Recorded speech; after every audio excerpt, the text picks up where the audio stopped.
자, 여러분 현동쌤입니다. 선생님하고 약속했듯이 2차 세계대전은 영상으로 한번 확인을 해보도록 하겠습니다. 자, 굉장히 중요한 내용이기 때문에 여러분 집중해서 영상 시청해 보시기 바랍니다. 자, 먼저 우리가 첫 번째로 알아볼 내용은 대공황이 되겠습니다. 자, 대공황이라고 하는 건 1929년에 찾아오게 되었고요. 쉽게 이야기하면 전 세계 경제 위기가 되겠습니다. 자, 1차 세계대전 이후에 승전국으로 대표되는 미국의 경제 호재가 찾아오게 되면서 경제 호황기가 찾아오게 됩니다. 그래서 무엇을 찍어내서 팔든 다 팔리고 득이 되는 그런 호경제였던 것이죠. 자, 그런데 미국은 이 상황을 너무 낚아내는지 물건을 너무 많이 찍어냈습니다. 이미 산업혁명으로 세계 최대 공업국가로 성장한 국가였기 때문에 조금 자만한 게 아닌가 생각이 드는데요. 미국의 물건을 많이 찍어내는 이런 환경이 미국에만 국한된 것이 아니라 전 세계 경제로 파급적으로 영향을 미치게 되면서 전 세계 경제도 위기를 맞게 됩니다. 그래서 위기를 극복하기 위한 여러 가지 방안들이 제시가 되는데 지금 이제 미국 경제의 위기로 인해서 이제 대공황이 찾아오게 되었으니까 여러분은 이제 미국이 어떻게 이 위기를 극복하게 되었는지라고 하는 시각 속에서 위기 극복 방안을 보면 되겠습니다. 자, 미국은 뉴딜 정책이라고 하는 걸 추진하게 되고요. 자, 쉽게 이야기하면 새로운 딜 정책이라는 건데 계곡이나 테네시강 계곡 주변을 이제 공사해서 댐 건설하거나 이 댐 건설하면서 결국 노동자들을 국가가 채용하다 보니까 뭡니까? 국가가 봉급을 주면서 실업의 위기에 놓인 사람들을 구제해주고 있는 거죠. 또한 사회보장 제도 이런 것들을 마련하고 있겠습니다. 그래서 원래는 국가가 경제에 개입하지 않고 있는 그런 모습이 보였다가 뒤늦게 경제 위기가 찾아오게 되니까 국가가 적극적으로 경제 개입을 시작했다라고 여러분이 이해하면 좋겠고요. 자, 영국과 프랑스는 블록 경제라고 하는 걸 이제 만들게 되는데 여기서 이야기하는 블록 경제는 본국과 식민지의 경제를 묶는 겁니다. 그래서 식민지에서 제국주의 시대에 보듯이 다양한 그 원료, 물건들을 가져와서 가공해서 그 본국에서 팔았었죠. 그래서 요 국가의 경제를 하나로 묶어버리니까 인건료나 기타 경제적인 비용을 줄이게 되면서 마치 식민지와 본국이 하나의 국가인 것처럼 뭉쳐가지고 경제 위기를 극복해 보려고 한 시도다라고 보면 되겠고요. 이탈리아, 독일, 에스파냐, 일본과 같은 국가는 경제적으로나 정치 지도력을 통해서 이러한 경제 위기를 극복할 방향 자체가 없었기 때문에 이들은 전쟁이라고 하는 뭔가 극단적인 수단을 채택하게 됩니다. 일명 전체주의가 등장한다라고 보면 되겠습니다. 그래서 당시 상황을 보면 Why can't you give my dad a job? 왜 나의 아버지에게 직업을 주지 않나요? 그만큼 실업자들이 빈번하게 되는 그런 모습이 대공황 이후 1929년에 찾아왔다라고 보면 되겠고요. 자, 이거는 미국이 국가가 주도해서 댐 건설을 나서고 있는 모습입니다. 이 건설 과정을 통해서 결국 노동자들에게, 국민들에게 임금을 주다 보니까 이들이 경제 위기를 극복할 수 있도록 국가가 적극적으로 경제에 개입했다라고 보면 되겠습니다. 자, 그래서 교과서 속에서 뉴딜 정책의 특징이라고 하는 내용이 보이는데 이런 거죠. 국가가 경제에 적극 개입하는 거. 이걸 뉴딜이라고 하고 그 구체적인 내용은 여러 가지 방안에 있어서 국가가 일자리를 만들거나 사람들을 지원해주는 정책이다라고 보면 되겠습니다. 그래서 유럽의 복지 정책에도 영향을 주었다라고 하는 평가를 받습니다. 자, 계속해서 보면 경제 위기로 인해서 이탈리아, 독일, 일본 이런 국가들은 전쟁으로 경제 위기를 극복하려고 시도했다라고 했잖아요. 일명 이제 이걸 큰 맥락에서 전체주의라고 하고 작은 맥락에서 파시즘과 군국주의라고 하는 이름으로 대체하기도 합니다. 그래서 이탈리아에서는 파시스트 당이 1922년 정도일 겁니다. 초반기부터 등장해서 무솔리니가 정권을 잡고 있고요. 역시 군인입니다. 자, 두 번째 독일 나치당. 어서 많이 들어봤죠? 네, 히틀러가 등장이 되면서 정권을 잡게 되고요. 자, 세 번째, 에스파냐. 조금 여러분에게 친숙하진 않을 것 같습니다. 스페인인데요. 프랑코 독재가 등장하게 되면서 여기서도 이제 파시스트의 모습, 전체주의 모습이 보이고 있겠습니다. 네 번째, 군국주의. 그러니까 다른 국가들은 뭐 파시즘이나 전체주의 뭐 이런 용어를 많이 쓰는데 일본은 독특하게 다르게 군국주의라고 하는 용어도 보이고 있겠습니다. 그래서 군부 쿠데타를 통해서 군부가 권력을 잡고 마치 중세 막부 시대처럼 군인들이 권력을 장악하고 있는 모습이 보여지게 됩니다. 그래서 히틀러 친위되고요. 이게 이제 나치의 이제 그 모양 표식이라고 볼 수 있는데 논란거리입니다. 굉장히. 그래서 오늘날의 요 절 모양하고 좀 헷갈리긴 하는데 여러분이 이런 모양이나 표현을 절대 해서는 안 됩니다. 자, 그 다음에 히틀러하고 이제 무솔리니 입장을 확인해 볼 수 있겠습니다. 일단 무솔리니 파시스트 보면 전쟁으로 이렇게 좀 극복해야 된다. 전쟁이 고귀하다 이런 이야기 하고 있고요.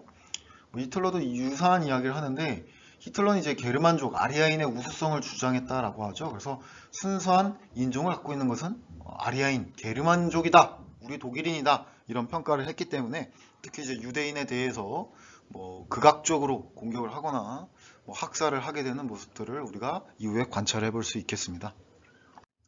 자, 본격적으로 제2차 세계대전의 과정에 대해서 한번 알아보도록 하겠습니다. 자, 추축국이 결성이 되고요. 여기서 이야기하는 추축국은 이제 독일, 이탈리아, 일본이 되겠습니다.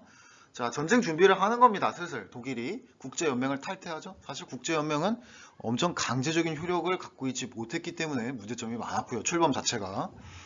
자, 이 세 개 국가가 힘을 합치고요. 자, 독일이 뭔가 사전 작업을 합니다. 오스트리아 병합하고요. 자, 이에 대해서 영국과 프랑스도 가만히 있을 수 없습니다. 독일을 견제하고자 하는 시도를 보이고 있습니다. 그래서 본격적으로 두 번째 전개라고 하는 내용에서 여러분이 제2차 세계대전의 내용을 확인해 보겠습니다.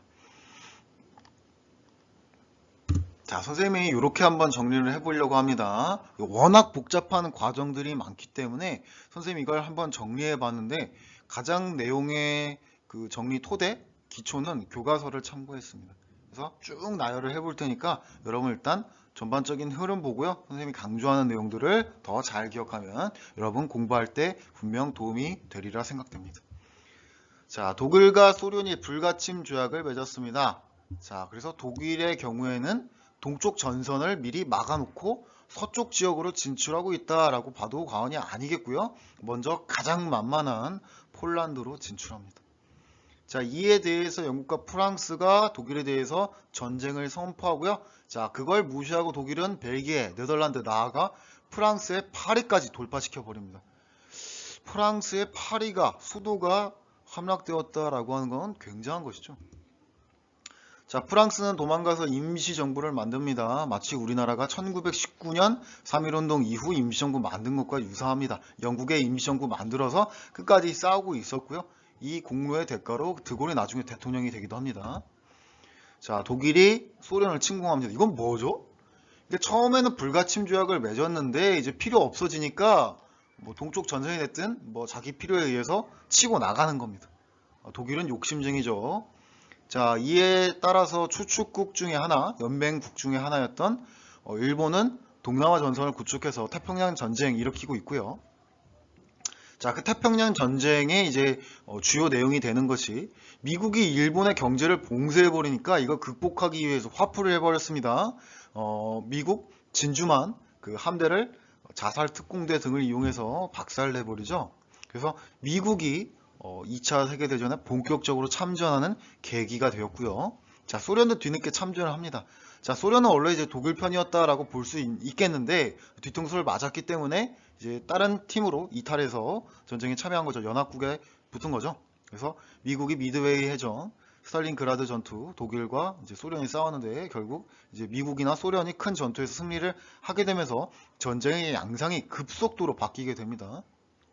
이탈리아가 항복하고요. 자, 노르만디 상륙 작전으로 프랑스도 이제 회복이 되고요. 독일이 결국 항복하면서 자, 끝까지 마지막으로 저항한 국가는 어디입니까? 네, 주변국인 바로 일본이었습니다. 때문에 원자폭탄을 떨어뜨리게 되는 그런 결과가 나타나기도 했었고요. 자, 결과적으로 뭐다? 연합국이 승리한다 라고 보면 되겠습니다. 결국 이 전쟁은 미국과 소련이 하드캐리했다 라고 보면 여러분 이해 가장 쉽겠습니다. 여러분 내용이 워낙 복잡해서요. 자, 요 내용들 위주로 반드시 기억을 해보면 좋겠습니다. 먼저 독일입니다. 독일이 어떤 전쟁의 양상을 끌고 가고 있는지 여러분이 반드시 확인을 해둬야 합니다. 그래서 초반기에 독일의 전개 양상을 여러분이 기억을 했으면 좋겠습니다. 초반기에 굉장히 빠른 시간으로 동서를 가리지 않고 진출을 하고 있겠고요. 자, 그 다음에 선생님이 강조하고 싶은 건 바로 미국의 참전입니다.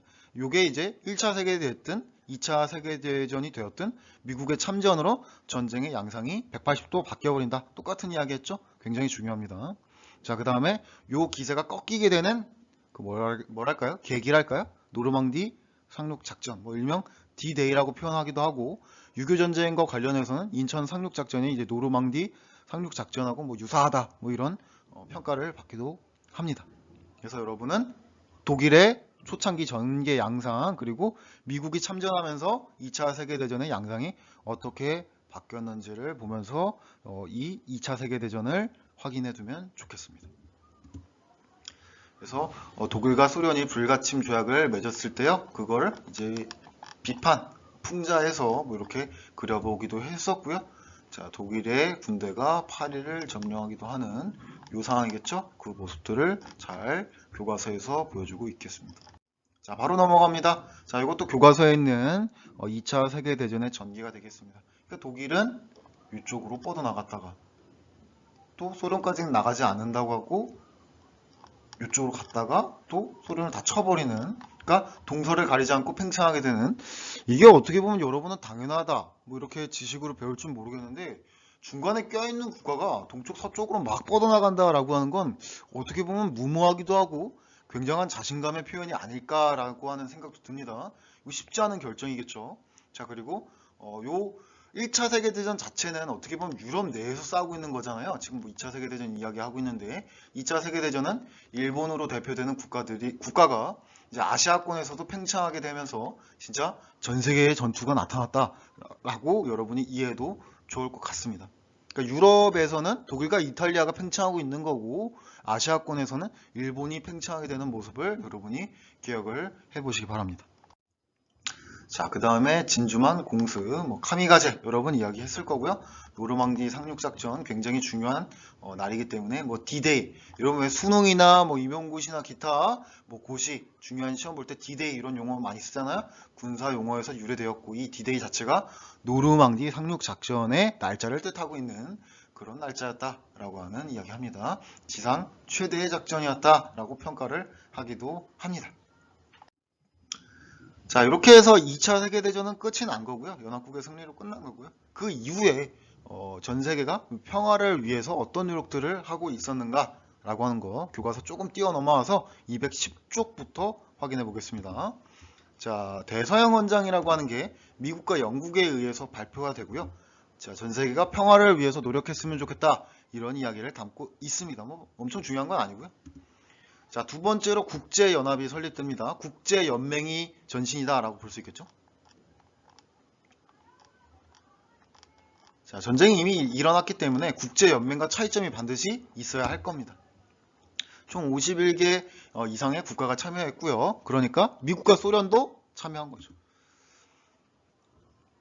자, 국제연합의 주요 기관으로 안전보장 이사회라고 하는 게 있는데, 이 안보리가 국제연합의 주요 의사결정권을 갖고 있겠고요. 조금 더 어렵게 이야기하면 뭐 의사결정권 갖고 있는 국가, 없는 국가 뭐 이런 걸 비교해 볼 수 있는데 너무 복잡하고요. 그냥 넘어가고, 국제연합의 가장 큰 핵심은 국제연합군, 일명 유엔군이라고 하는 게 있어서 국제 분쟁에 개입해서 그것을 중재할 수 있다라고 하는 겁니다. 이것이 국제연맹과 가장 큰 차이점이다라고 볼 수 있겠죠. 물론 미국과 소련이 이 국제연합에 참여한 것도 중요하고요.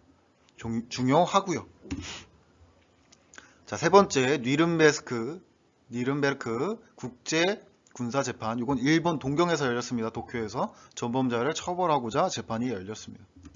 그래서 국제연합의 회의체 그 구성원들을 잘 보여주고 있고요. 우리나라와 같은 경우에는 이 6.25 전쟁 때 유엔군의 이제 도움을 받아서 자유민주주의를 수호했다, 이런 평가들을 많이 하고 있습니다. 뭐 유엔 사무총장까지 여러분이 들어봤을 것 같고요.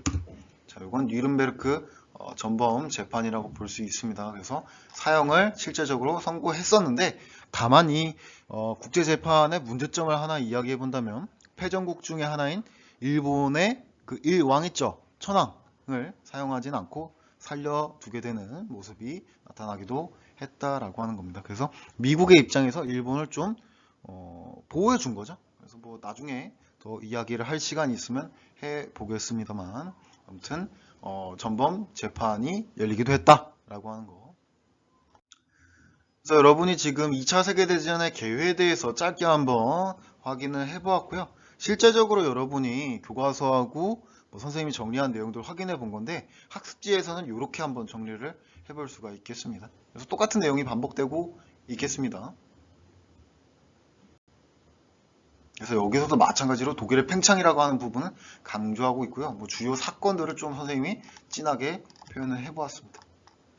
자, 그리고 학습지 뒤쪽에 가면, 자, 지금 영화 캡틴 아메리카라고 하는 그 영화가 지금 히틀러와 관련된 부분 혹은 2차 세계대전하고 관련된 부분이 있거든요. 그래서 여러분 혹시 재미삼아 한번 읽어보면 좋겠고, 실제로 영화 장면에서 이런 장면을 재현했었고요. 이 캡틴 아메리카가 뭐 히어로이고 뭐 히어로가 아니고 이걸 떠나서 뭐 미국의 뭐 중심점, 구심점 역할을 하면서 미국인들을 중점으로 뭔가 으쌰으쌰하게 만드는 그런 선전물로 이제 이용이 되었다라고 보면 되겠습니다. 그래서 전후 여러 모색들이 있었는데, 요거 뭐 요 회담 속에서 이제 한국을 어떻게 할 것이냐 뭐 이런 문제도 있었고요. 왜냐하면 우리는 일제 강점기를 겪다가 일본이 패망했기 때문에 패전국의 뭐 식민지 어떻게 처리할 거냐 이런 이야기가 나오기도 했었고요. 핵심은 이제 국제연합이라고 볼 수 있겠는데, 안전보장이사회와 국제연합군이라고 하는 주요 기관들을 여러분이 확인해 두면 좋겠습니다.